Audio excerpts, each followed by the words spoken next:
Hey everybody, welcome back to another episode of Chuck upgrading his Ender 3 printer to fix something he doesn't like.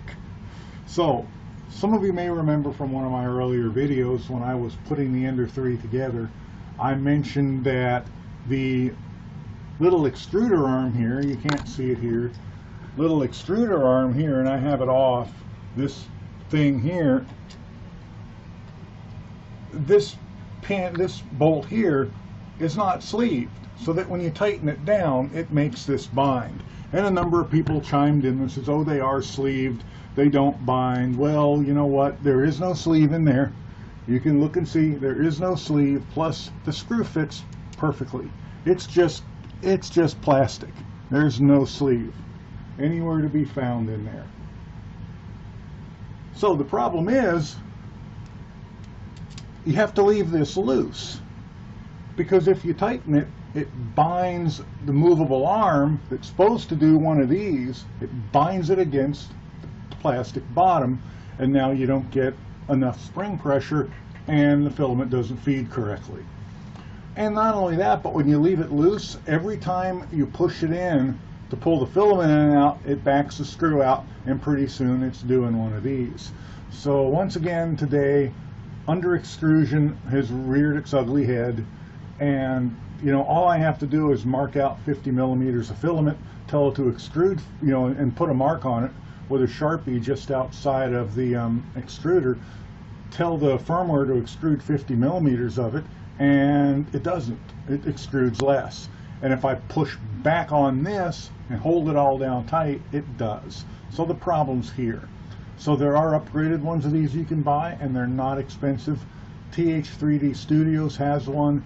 I'm not 100% positive, but I believe that the Creality CR10 extruder fits it, so there's a lot of upgrade options. Problem is, I want to print something today, and I'm not going to have one of those for a while. And they're not expensive. They're like 12-15 bucks. Here's another problem. This little screw, or excuse me, this little spring, it has lost probably 20% of its tension since I've gotten it, so it's not holding tight. So ran down to the Ace Hardware, and we got some screws, we got some spacers, and we're going to make this one work at least until the one comes, a better one can arrive here. So I'm going to pause the video now. I'm going to drill this out to fit the spacer, and we're either going to make this work or we're going to wreck it.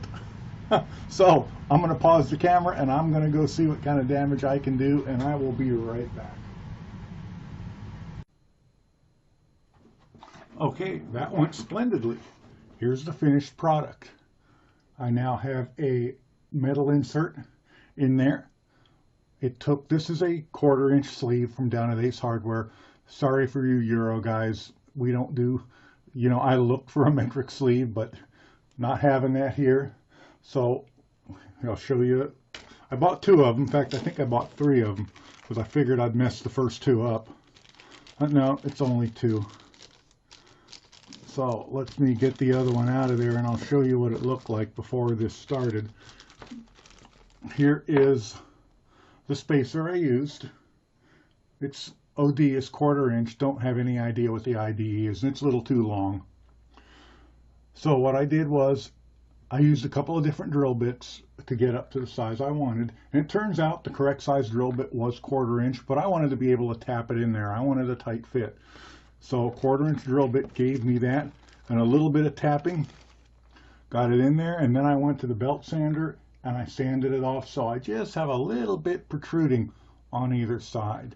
So hopefully now that's going to let me put this on here and tighten that down without it binding. Let's give it a shot. Let me see if I can get the camera up there so you can see. I'll turn this around a little bit. And on a side note, while I was out in the garage doing this, the box with my next Ender 3 arrived. So shortly I am going to have a second Ender 3. Oh, and how long is this? Not going to be long enough? I don't think it's going to be long enough now. Darn, I'm going to have to modify this or put a longer screw in now Do I have a longer screw already? I think I do. See if this is long enough. Oops. Nope, those are the same exact length. Darn. How about this one? This one looks longer. So I do have another one. Not sure where that one came from, but you run with what you got, right? Well, let's put it in there. This one may be too long, but we'll find that out. Now, you know what? It might be okay. Let's tighten it down. The only thing bad about it is it's a Phillips, and I'm not a big fan of Phillips. And it is too long, so should have left the stupid spacer full length, shouldn't I have? That would have been perfect. So I'm going to have to space that somehow, or shorten that Phillips, because it doesn't go all the way in. I believe I will just shorten that by, gosh, 1/4 inch would be fine. I got another one of those screws. Can't remember what I got them for. Something to do probably with mounting the Pet's fang or the other fan. So I'm going to run out in the garage and I'm going to shorten this, and I will be right back.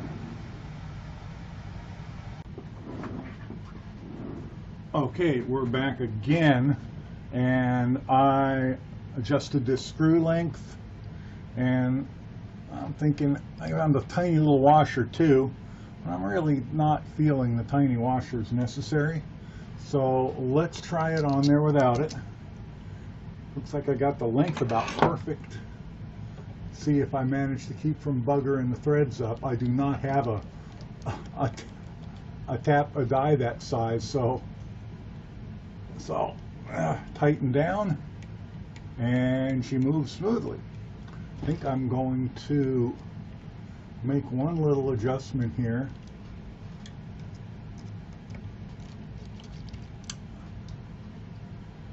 And you know what I should have done? I should have left, I should not have made that quite a press fit, should I have? I should have left a little bit of a gap in there. So, because I've still got, it's still not as smooth as makes me happy. So, we're going to go back out in the garage one more time, and we are going to run a slightly bigger bit through there than 1/4, so that the plastic can rotate on the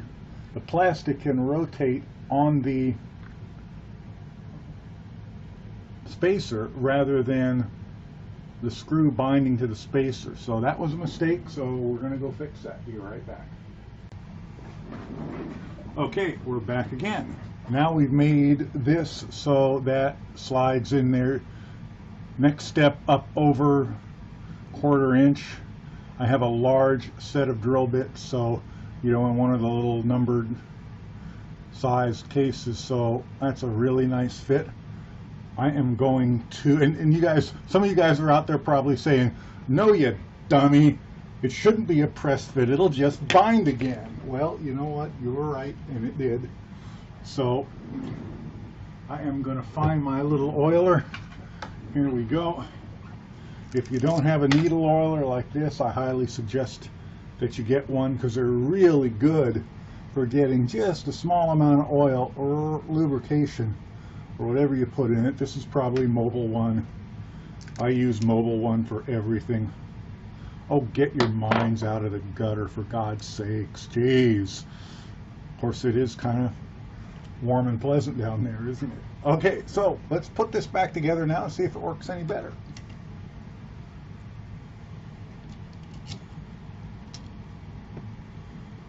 And if I didn't mention it before, and I think I did, the box with my Ender 3 arrived while I was out in the garage the previous time. It's going to be interesting to me to see if they have sleeved this in the next version. Okay, now it moves nice. Tiny bit more slop than I wanted, but you know what? This isn't meant to be a permanent fix, because I think eventually we're going to have a complete aluminum part on here. But nonetheless, it's tight now. I can move it back and it won't come loose. Now, the next step, getting a better spring in there, because this thing is a mess. Now, I got this nice one from Ace. It's serious spring. I am going to cut it about the same length, and spring material is kind of tough to work with, but I can certainly cut it, and I'm going to see if I can't tweak it so that I don't have a, and I might just, you know, do what they did. I might just grind it flat. Oh, wait a minute. They didn't even do that. They bent it around in a coil. Yeah, probably not going to be able to do that, but I'm going to go try this. I bought a number of different springs of different lengths, so we'll see what works. Let me go shorten this, and again, I'll be right back. Okay, we're back again. Here's my replacement spring. I've left it a little bit longer. It is considerably stiffer than the stock one is right now.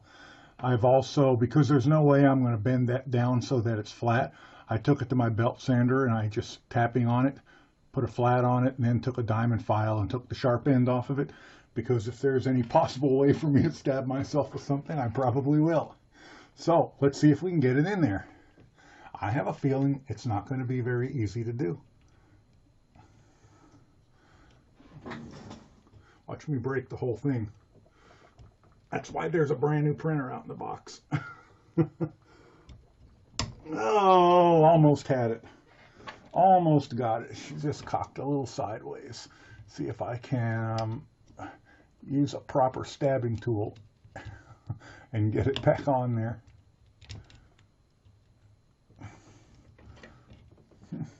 Yeah, that is a tight little spring, let me tell you. Be nice if there was some better mechanism. Oops. Dropped out of there. Some better mechanism for doing this than what I happen to have. But we're going to make it work. We're going to make it work.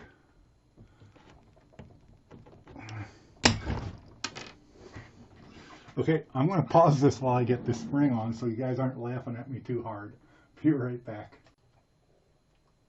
Okay, after a few trials and tribulations and a little foul language, I've got it back together again. Got kind of a weird angle to it. I'm guessing what happened is when I drilled the hole, I didn't go in it exactly straight. Probably should have taken it to a drill press, but it's got a little bit of an angle on it. Can't imagine that's going to hurt anything. It's going to be way better than what it was. And now my screw is tight. I got a nice, tough, strong spring in there, and it moves without any binding. So I'm going to pause again while I spin this thing around, get the filament back in it, and we will see if that made any improvements.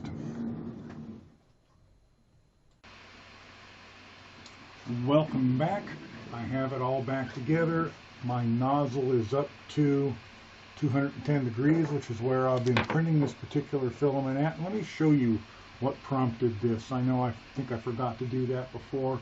This is there you can see it. This is the first layer of something that I was attempting to print. Now, I've had this problem before, as I said, with this, but this is egregious enough that now it made me stop and decide I had to do something about it. So I have marked, let me move the camera around, see if the cable is long enough. Is it long enough? I have marked 60 millimeters of filament to the little filament guide there. Here's that focus. Little filament guide there. There's my 60 millimeter mark. Let's go into prepare, move axis, move extruder, and let's move by 10 millimeter increments. And let's go 10, 20, 30, 40, 50, 60. And let's keep an eye together. I was coming up about an inch short before. You know, anywhere from 3/4 of an inch to an inch. So let's see what we get this time.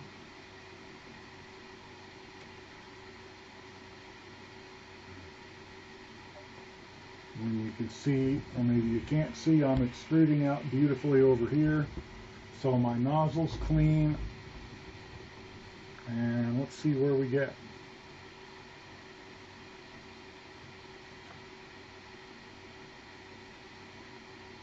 This thing never extruded exact. It was usually a little bit shy of what I told it, but nothing like, you know, half an inch to an inch.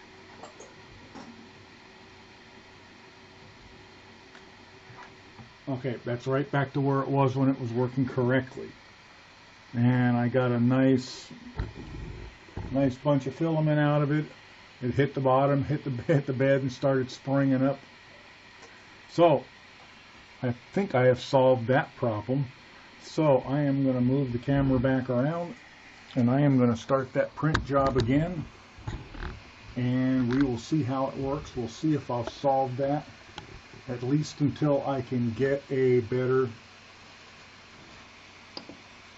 or higher end feed mechanism than this one. But that spring's quite a bit stronger, and that arm, despite being at a slightly wacky angle, is much smoother than it was before. So we're going to go to, well, you know what, I need to level the print bed before I start this. So I'm going to pause the camera once more, level the print bed, and I'll be right back.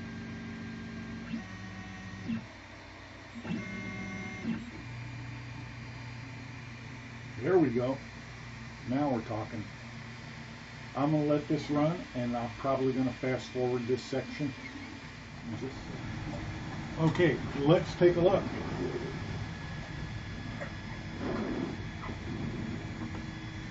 Okie dokie then, that looks much better. We have gone from this, and this is a extreme example of what it was doing to me. It would miss one line here and there. If it was in the infill, who cares? Nobody's going to see it. If it was on a top layer or on a wall layer, especially if it's on a wall layer and it's a thin part, that part will now break very easily. So we've gone from that to that. And I don't know whether that's focusing well, but from what I can see, I think you can see that that looks very good and very solid. That makes me very happy. Missed lines, messed up prints on the first layer, it is annoying because you got to stop and start all over again and look for the problem. Missed lines after 10 hours in a 14-hour print job is infuriating. Literally steam comes out of my ears when that happens. So this is a 12-hour print, so I'm going to keep a close eye on it. I sure hope this information may help somebody out there. If you're the kind of guy who likes fixing your own things, maybe the fix that I did is something you'd be interested in.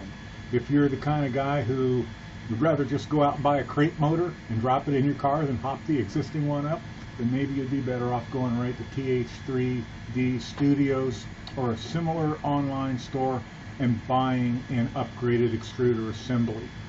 I think that I am probably going to get one of those ordered just to have, and I'll see how this one works for me. Again, hope this video did you some good. Please, if it did, click the like button and subscribe. It helps me out a little bit. If you're interested in purchasing an Ender 3, click on the affiliate link with GearBest. It does not cost you a dime extra, and it will help me out a little bit. Thanks, and hope you guys have a great day, and I'll see you soon. Bye-bye.